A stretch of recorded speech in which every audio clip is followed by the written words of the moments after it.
जय हिंद साथियों, कैसे हैं आप सभी। उम्मीद है मस्त स्वस्थ जिंदाबाद जबरदस्त होंगे और अपनी तैयारी में जबरदस्त तरीके से लगे होंगे। साथियों, आज हम नए सेशन में बात करेंगे यूपीएसआई एग्जाम कब होने वाला है। भाई सबसे अहम मुद्दा है, सबसे अहम सवाल है जो हम सभी के मन में डाउट चल रहे हैं, सभी स्टूडेंट के मन में डाउट चल रहे हैं कि यूपीएसआई का जो एग्जाम है कब होने वाला है। ठीक है, तो इस सेशन में हम लोग उसी पे कंप्लीट चर्चा करेंगे और चर्चा करने से पहले थोड़ी सी उसके बारे में हम लोग डिटेल्स जानेंगे और फिर चलते हैं एग्जाम कब होगा उस टॉपिक पे। ठीक है, तो चलिए हम लोग सीधे तौर पे चलते हैं, क्लास को स्टार्ट करते हैं। जो लोग चैनल पे नए हैं चैनल को सब्सक्राइब कर देंगे, वीडियो को लाइक कर देंगे और वीडियो को ज्यादा से ज्यादा शेयर करेंगे क्योंकि उन बच्चों तक यह वीडियो जाए जो यूपीएसआई की तैयारी में अभी लगे हैं। ठीक है, चलिए तो फिर निकलते हैं अपने मंजिल की ओर। कुल पद 4543, यानी आप सभी को पता है कि भर्ती की जो प्रक्रिया चल रही थी उसमें कुछ फॉर्म अप्लाई होना है, फॉर्म अप्लाई भी हो चुका, उसके जस्ट बाद क्या होना है फॉर्म करेक्शन का,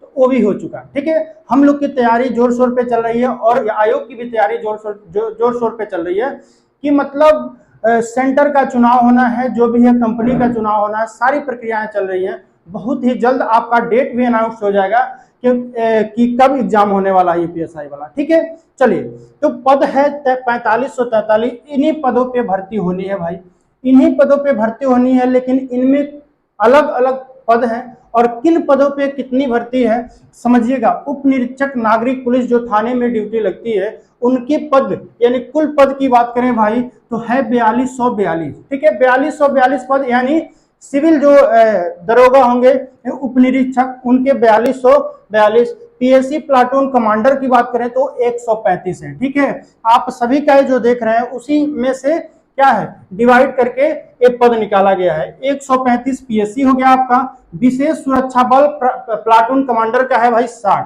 ठीक है, 60 पद इसके हैं। और समझिएगा इन सारे पदों के बारे में हम लोग जानने के बाद एक चीज और जानना बहुत जरूरी हो जाता है कि भाई 4543 पदों पे कितने फॉर्म अप्लाई हुए हैं। ठीक है, आप सभी को एक पेपर की यहाँ कटिंग दिखा रहे हैं, उस पेपर की कटिंग में साफ तौर पे लिख दिया है कि इस बार 15 लाख के आसपास फॉर्म पड़े हैं और उसको भी हम लोग जानते हैं। भरे गए कुल फॉर्म यानी 15,75,760।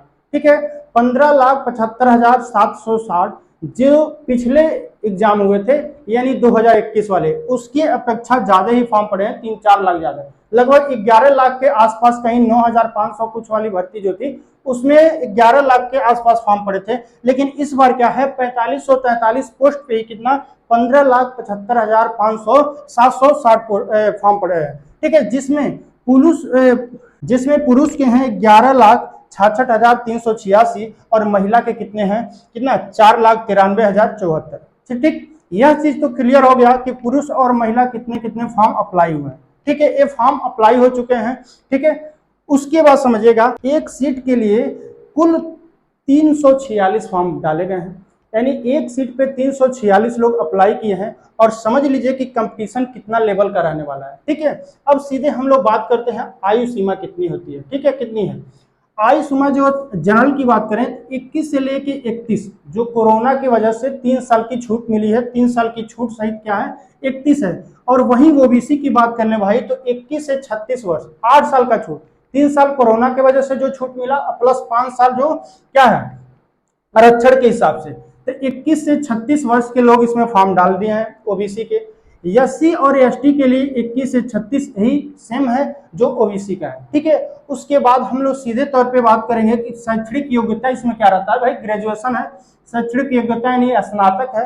और हम लोग सीधे बात करेंगे अब सिलेबस पे, सिलेबस क्या क्या है जिसकी हम तैयारी कर रहे हैं। बहुत सारे बच्चे अभी क्या है फॉर्म अप्लाई करके क्या अभी तैयारी में नहीं लगे हैं, तो उन लोग के लिए वीडियो बहुत ही इंपॉर्टेंट हो जाएगा।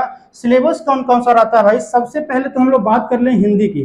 ठीक है, हिंदी लगभग यूपी यानी स्टेट की जितने एग्जाम में जितने भी एग्जाम होते हैं उसमें हिंदी कंपलसरी होता है, यानी हिंदी हो गया। उसके बाद क्या हो गया भाई आपका जीके यानी जीएस और संविधान। ठीक है, संविधान हो गया। उसके बाद आपका हो गया भाई मूल विधि। ठीक है, मूल विधि। और उसके जस्ट बात करें बात तो मैथ और वहां रीजनिंग। ठीक है, रीजनिंग इन 4 सब्जेक्ट से प्रश्न आएंगे और प्रश्न भाई 40 आएंगे। ठीक है, हर एक सब्जेक्ट से 40 प्रश्न आएंगे, 40 हिंदी से, 40 जीएस संविधान और क्या मूल विधि से, और 40 मैथ से, और इसके बाद इससे रीजनिंग से भी 40। आप सभी को पता होना चाहिए कि 40 प्रश्न के लिए नंबर कितने मिलेंगे, यानी ये समझिए नंबर ऑफ क्वेश्चन है। ठीक है, ये नंबर ऑफ क्वेश्चन है। और यही मैक्सिमम मार्क की बात करें तो मैक्सिमम मार्क है भाई एक 40 के लिए कितना 100, यानी 2.5 नंबर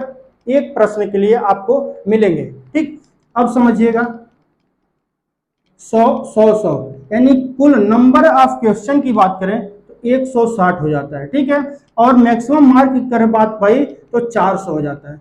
400 नंबर के पेपर होते हैं, 160 प्रश्न। और समय की बात करें, टाइमिंग की बात करें तो टाइमिंग होता है भाई, टाइमिंग जो होता है वो 2 घंटे। ठीक है, 2 घंटे। एक और चीज क्लियर आपको करा दें, इस बार का जो एग्जाम होगा समझिएगा 17 और 21 में जो एग्जाम हुआ था यूपीएसआई का, वो क्या हुआ था, ऑनलाइन मोड हुआ था। ठीक है, ऑनलाइन यानी कंप्यूटर बेस्ड एग्जाम हुआ था। लेकिन इस बार एक चीज बहुत आसान कर दिया भाई कि ऑफलाइन होने जा रहा है पेपर। ठीक है, ये ऑफलाइन पेपर होगा, और ऑफलाइन पेपर होगा का OMR। ठीक है भाई, OMR यानी OMR पे भरना होगा और अपना पेपर सबमिट करना होगा। सबसे बड़ा प्रश्न है कि एग्जाम कब होंगे। ठीक है, ये चीज सारी चीजें लगभग क्लियर हो चुकेंगी कि एक अब सीधे तौर पे हम लोग बात कर लेते हैं कि एग्जाम कब है। एग्जाम भाई आपका देखिए यहाँ पे 2 चीज है।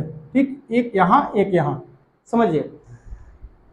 एक पेपर की कटिंग यानी दैनिक जागरण में आज से 10 दिन पहले निकला था क्या कि जो एग्जाम है, एग्जाम की पूरी तैयारी है। ठीक है, एग्जाम की पूरी तैयारी हो रही है, और पूरी तैयारी के बाद भाई यह एग्जाम जो होगा नवंबर से लेके दिसंबर यानी दिसंबर के बीच हो जानी है।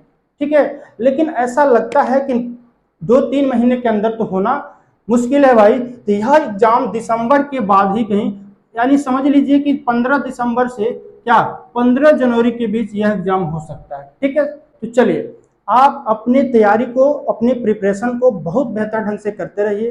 बहुत ही अच्छे से क्लियर हो गया होगा कि कब एग्जाम होगा भाई। एग्जाम मात्र 2-3 महीने के बाद यानी दिसंबर के लास्ट तक हो जाने हैं, या 15 जनवरी, उससे ज्यादा लेट होगा नहीं। क्योंकि साफ साफ तौर पे क्या है कि भर्ती बोर्ड ने कह दिया है नवंबर दिसंबर के बीच हो जाने हैं, और हो जाने के बाद आपका क्या जो प्रक्रिया आगे की रहती है वह चालू कर दिया जाएगा। ठीक है, भर्ती बोर्ड पूरी कोशिश कर रहा है कि जल्दी से जल्दी इस भर्ती प्रक्रिया को कराया जाए। ठीक है, क्योंकि आगे आने वाले आपको एक कल की वीडियो में हम बताए थे कि जो कैलेंडर जारी हुआ है, कैलेंडर में साफ तौर पे लिखा है कि नवंबर में यूपी कांस्टेबल की 22,500 या 206 के लगभग पोस्ट पे भर्ती आ रही है। ठीक है, तो उस भर्ती को जब आए उससे पहले इसका एग्जाम लगभग करा लिया जाए। ठीक है, तो भर्ती बोर्ड का यही प्रयास है।